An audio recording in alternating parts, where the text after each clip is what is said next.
अब आगे के पैराग्राफ में हम देखते हैं the teas we buy are usually classified according to their leaf size. अब ये जो टी चाय हम लोग जो खरीदते हैं इनका क्लासिफिकेशन, इनका डिस्टिंग्विशन यानी इनका डिफ्रेंसिएशन जो होता है वो उनके पत्तों के साइज़ का होता है।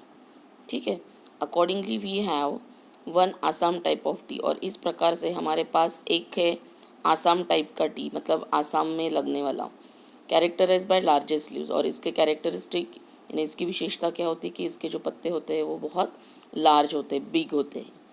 देन दूसरे टाइप का टी है हमारे पास China tea, characterise by small leaves, इसके पत्ते भी छोटे छोटे होते हैं। And three is Cambod, characterised by leaves of intermediate size. और एक कम्बोडिया प्रांत ही है, यहाँ का जो टी है, यहाँ की जो चाय पत्ती है, उनके पत्तों का आकार मध्यम आकार का होता है, इंटरमीडिएट होता है, ना लार्ज होता है ना स्मॉल होता है, मीडियम होता है। तो इस प्रकार के 3 प्रकार के चाय के क्लासिफिकेशन यहाँ पे दिए गए हैं। इसके अनुसार ही हम लोग चाय का क्लासिफिकेशन कर सकते हैं। किसके अनुसार? पत्तों के आकार के अनुसार। Now we have 3 distinct and different tea growing regions in India. हमारे भारत देश में 3 अलग अलग प्रकार के रीजन्स यानी एरियाज़ है जहाँ पे ये चाय के बागान लगाए जाते हैं। Each of this regions is famous for the special type of tea it produces. और हर रीजन, हर प्रांत जो है वो फेमस है। किस लिए फेमस है? अपने अलग प्रकार के चाय के लिए जो वो प्रोड्यूस करता है, जो वो तैयार करता है या जहाँ पर निर्माण होता है। Which are unique in taste, ये यूनिक है, अद्वितीय है टेस्ट में।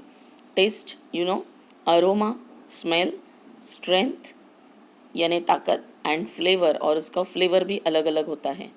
द 3 रीजन्स आर, और वो 3 रीजन कौन से हैं अगर पूछा जाए तो you can answer the Darjeeling in north eastern India, Assam in far north east India, and Nilgiris in south India. तो कहाँ है दार्जिलिंग?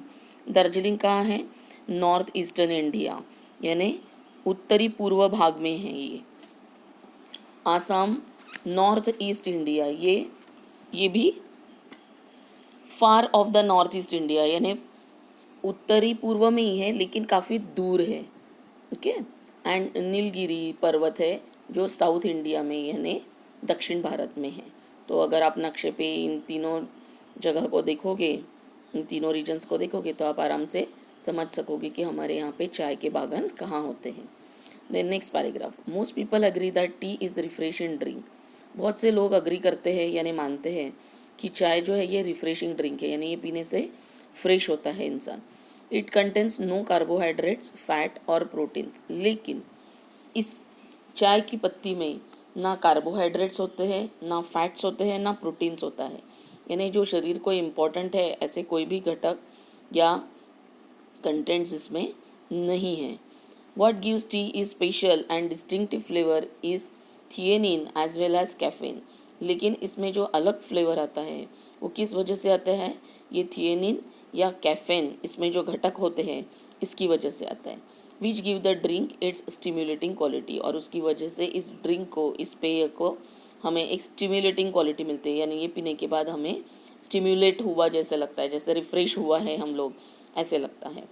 तो एक्चुअली इसमें कार्बोहाइड्रेट, फैट और प्रोटीन नहीं होने की वजह से चाय को बहुत ज़्यादा बच्चों ने पीना चाहिए ऐसा नहीं बोला जाता है।